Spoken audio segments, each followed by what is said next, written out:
is CGTN, China Global Television Network.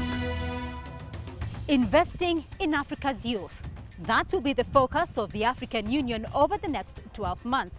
But as Africa's leadership converge here at the African Union Summit, around 60% of the unemployed here on the continent are young people. So if Agenda 2063 is to be achieved, something will have to be rectified.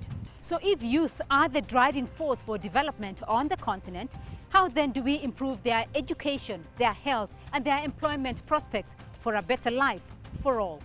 I'm Beatrice Marshall in Addis Ababa, Ethiopia. Welcome to Talk Africa.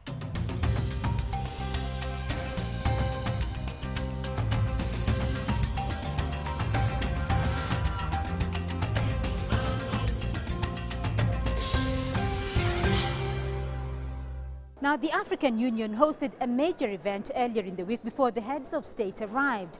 The pre-summit brought together young people for a discussion on youth empowerment on the continent.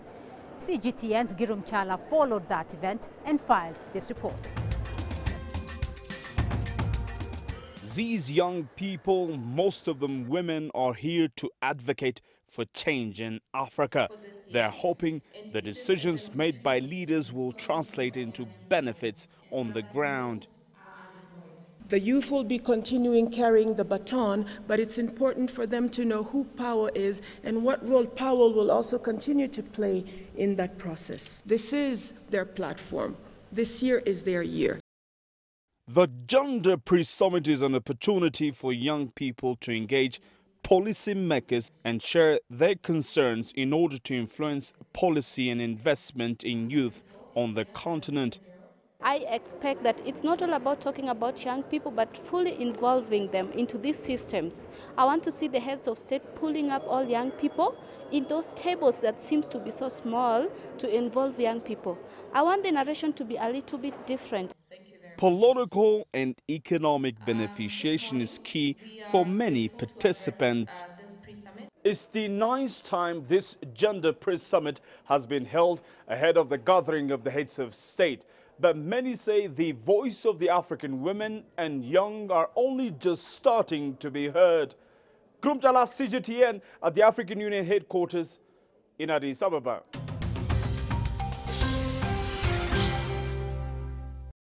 Well, the theme of this year's African Union Summit is harnessing the demographic dividend through investments in the youth. And to discuss this issue further, I have expert guests with me here.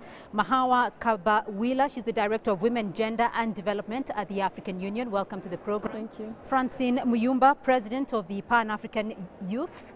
Welcome to the program.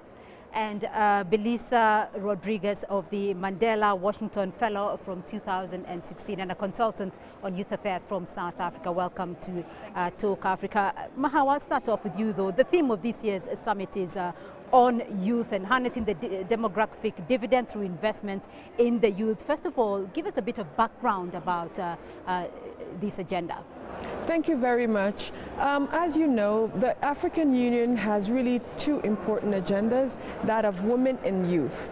And hence the reason that even in Agenda 2063, Aspiration 6 has been dedicated to women and youth.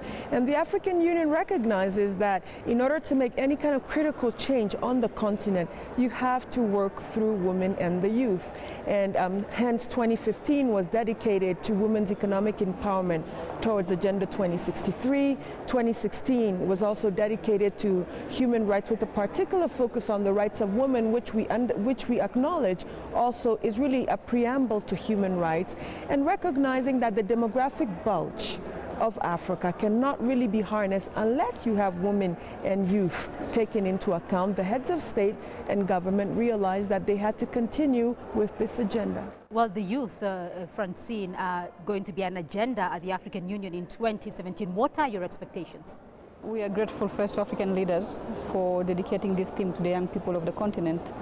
And we are expecting a lot, not just for it to be a theme which has been given to the young people, but concrete actions in favor of the youth of the continent. So there is a roadmap in terms of this theme.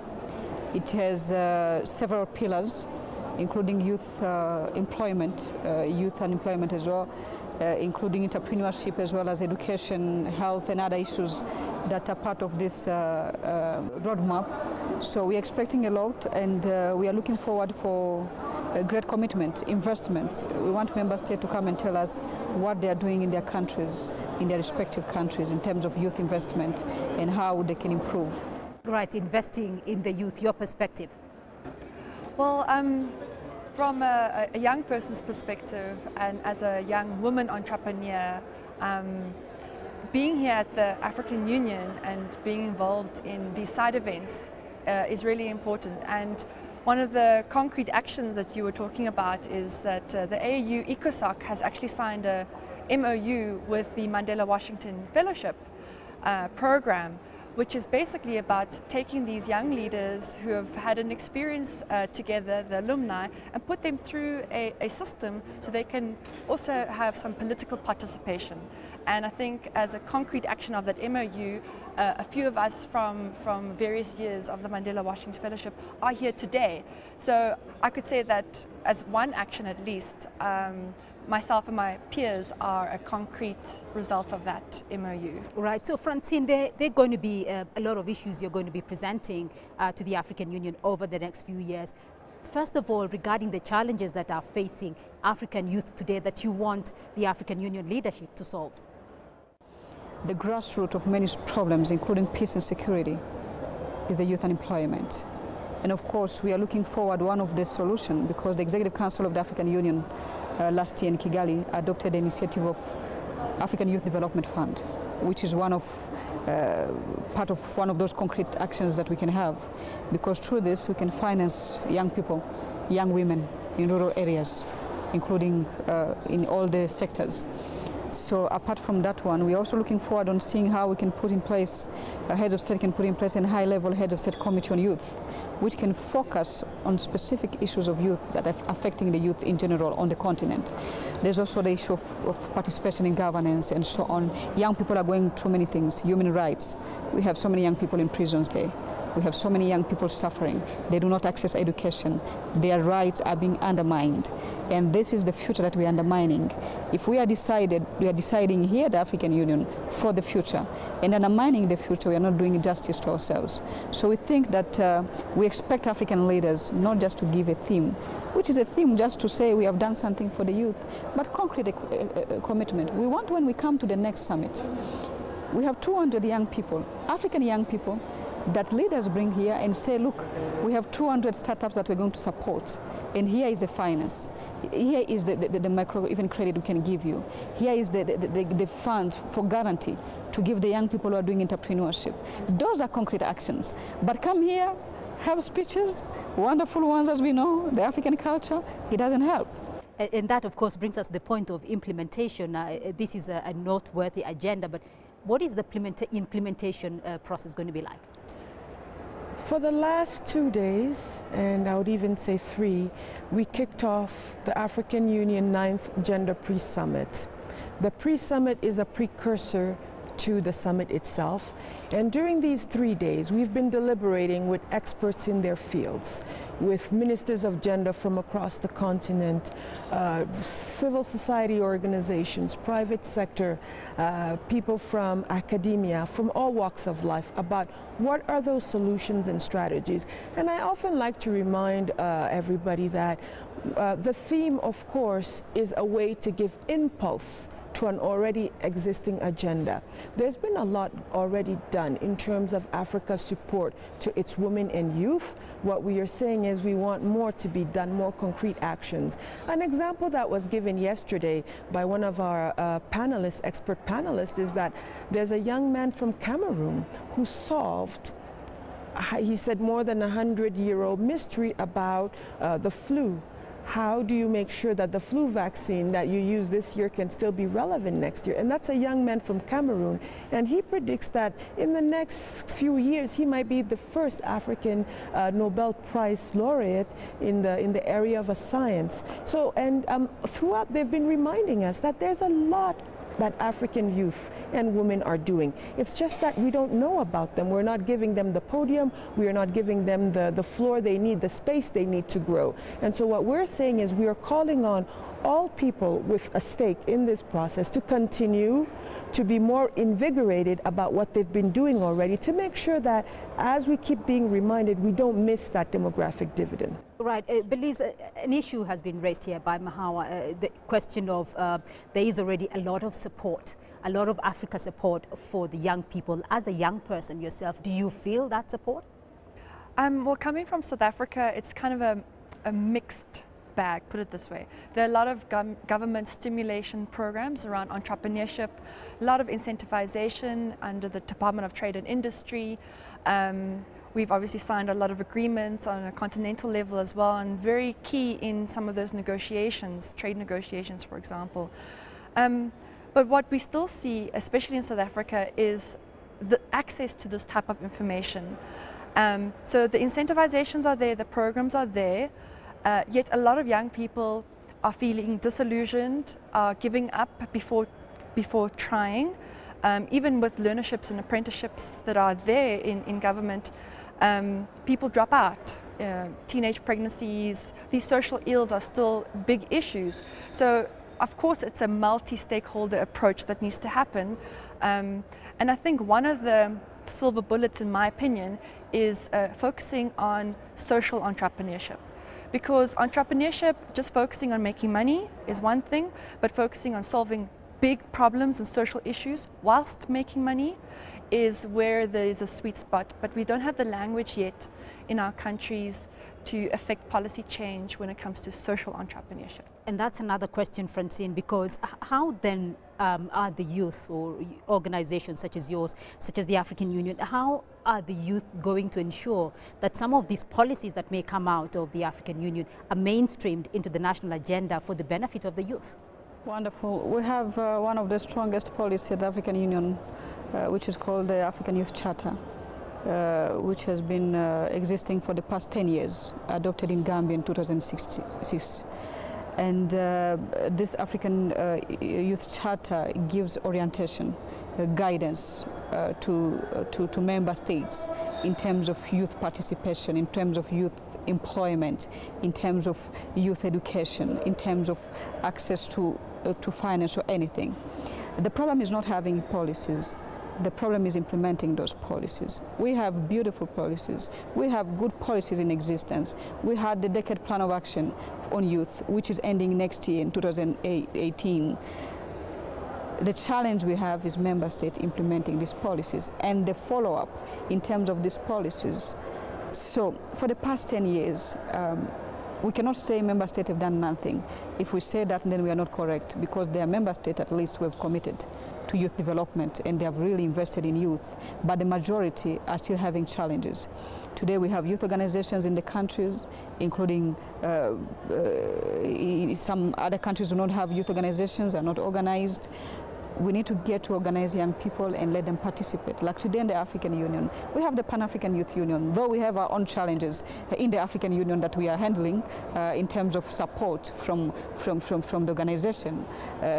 But what we are saying is that we should continue pushing as a youth organization and organize the rest of the youth on the continent. It's not just a matter of bringing youth together, it's a matter of what are we doing with those youth. We can bring them together, and after what happens? What is more important is for us to say we bring youth together, we organize the young people, and we do something for them. And this is why we are saying that us as the Pan-African Youth Union, the official voice of youth of the African Union, we are not going to be sitting and let everything bypass. But we are going to use our negotiation skills, we are going to use the procedures accordingly to make sure that this year African Union act to capacity in terms of youth development and youth investment through youth investment. We're going to take a short break here on the program, but when we return, we'll continue our discussion on Africa's youth agenda. To stay with us.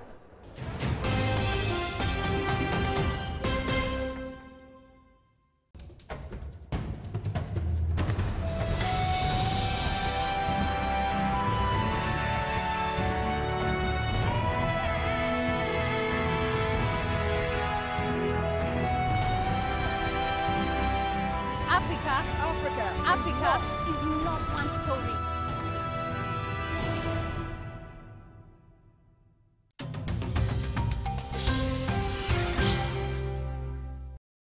Welcome back to Talk Africa. Now we continue our discussion on the African Union's agenda for 2017, which is on harnessing the democratic dividend through investment in the youth. I want to find out from all of you, and starting with you, Mahawa, when you look at today's youth, because there's a lot of talk about Africa being the youngest continent, a very young continent, and in 2045, Africa's 200 million youth will be double or triple that number. Look at Africa's youth today. Is that a risk or an opportunity? Well, let me just go back to something that was said earlier, and that's been discussed over the last 3 days of this Gender Pre-Summit. It's about how quickly we can upgrade our systems and resources to meet the challenges ahead of us. How relevant are our policies, our tools and resources? In the proceedings yesterday, 2 statistics emerged that in the next 10 years, there will be a global shortage of 18 million people in the medical field. 18 million, that's a lot of jobs. But another thing that was raised, which was really an eye-opener to all of us, is the quantum revolution, that Africa missed the analog revolution and so many others, and we cannot afford to miss the quantum revolution. We are positioning math, science and technology, but are we positioning it in ways that our youth can indeed be those who are pulling forward the quantum revolution? And that brings this issue about whether it's a risk or it's an opportunity. In every single situation, there are risks and opportunities depending on how, as they say, you harness it, depending on how we prepare our youth. What we are looking forward to is enjoying that dividend, positioning our youth in ways that they can indeed become a much stronger return. And I think there's sufficient awareness of this reality, sufficient hotspots we see around the continent, but it's also just a basic human right. When you bring, people are born, they have aspirations, they need to enjoy their life. And so I think our heads of state and government, all of us are working towards making sure that Africa indeed enjoys it and it becomes a true dividend. So is it time, from your argument there, is it time then to change our approach when dealing with youth issues?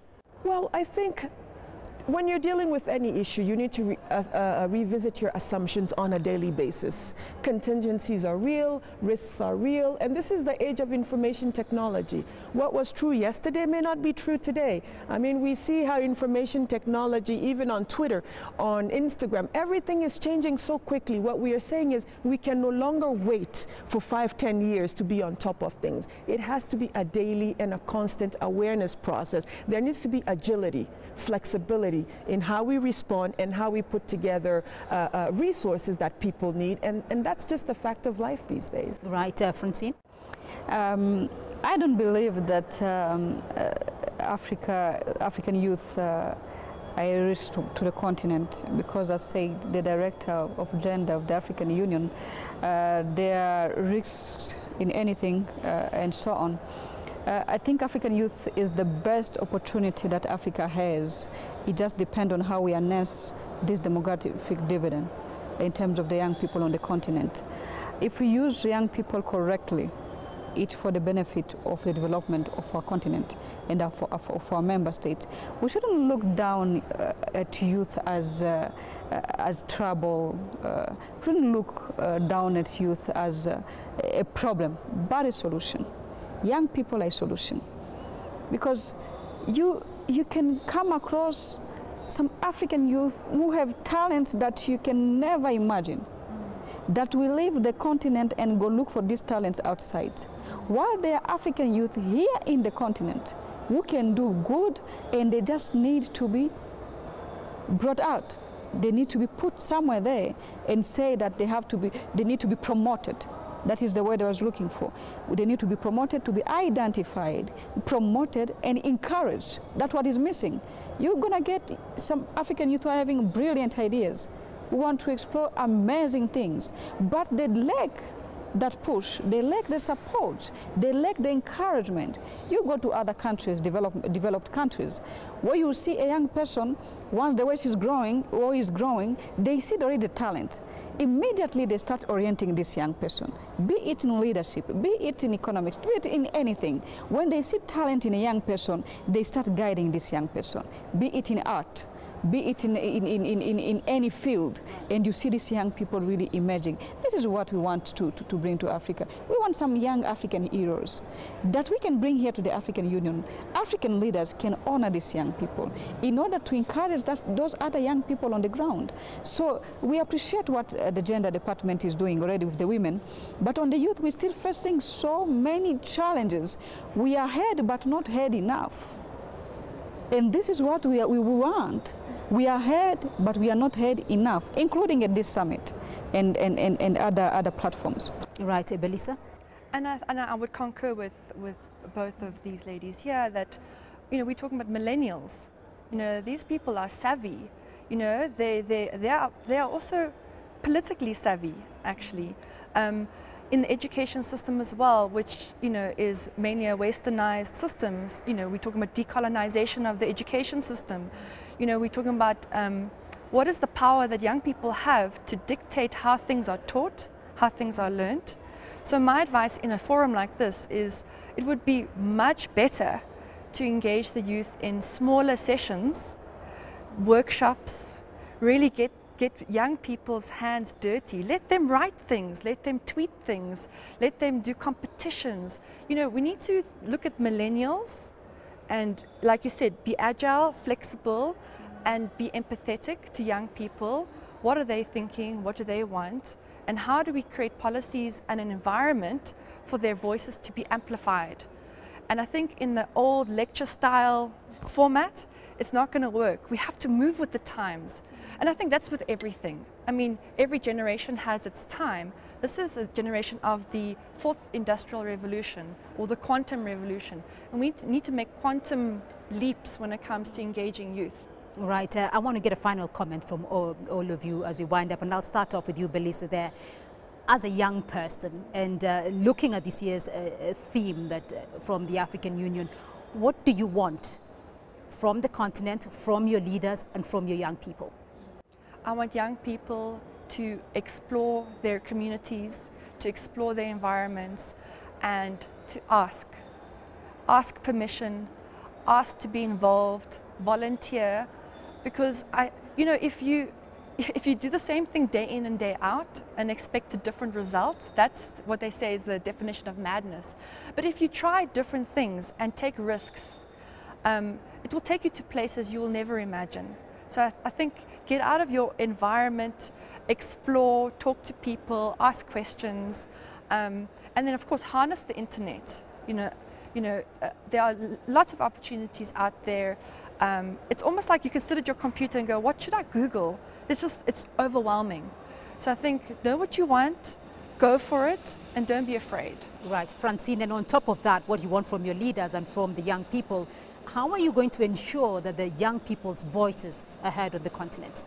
Thank you very much. I'll start with leaders. I have a message from African youth, because when we come to things like this, we don't just wake up and come and represent the people.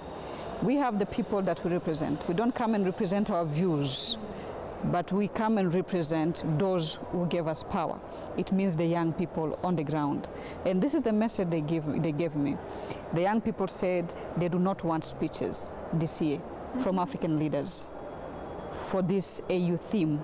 What they want actions. They want when every head of state or when every delegation goes back home, they implement what they're supposed to implement and all the policies and everything what has been going. When I go somewhere and I publish something, I participated to the meeting. In my social media, you can go, young people, you'll find 80% of those comments, they're saying they don't want those meetings anymore. What they want actions. And say you have your business, we are coming to finance you in what you are doing. And the young women that we have to fight for. We have to deal with these early marriages issues.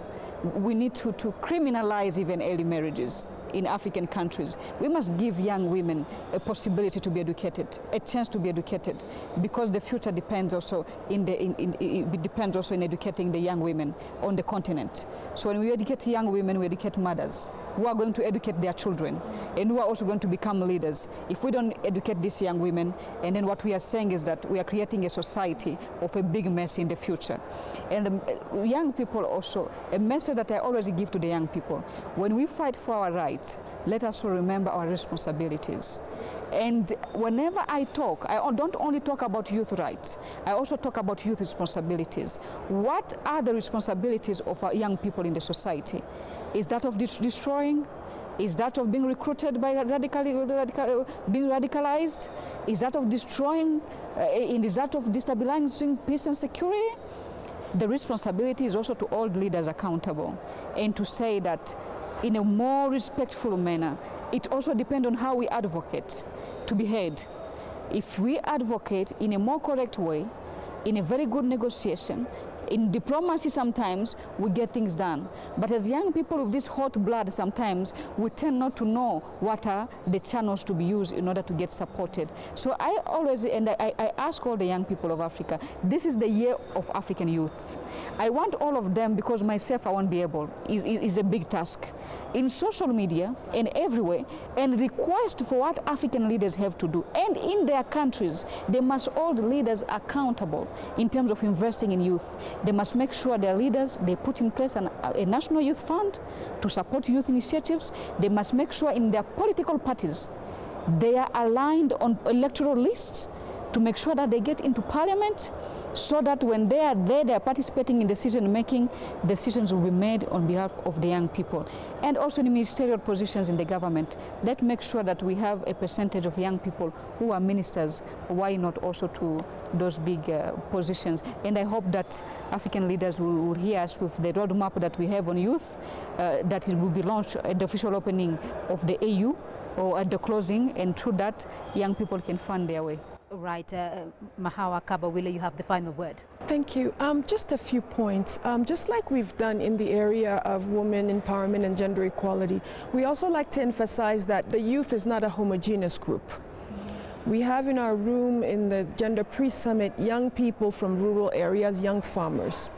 We have youth from all walks of life, and we have to be able to also understand that their needs are different, their realities are different, and really come up with solutions which take that into account.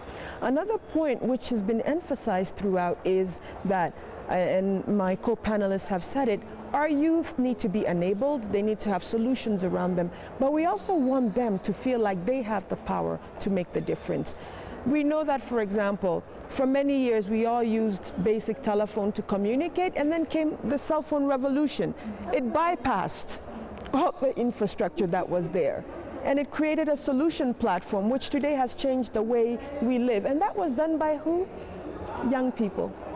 Young people in college dorms, young people from the garages of their parents, and we want to see more of that. And what we've been reminded throughout since the start of the Gender Pre-Summit is it is happening.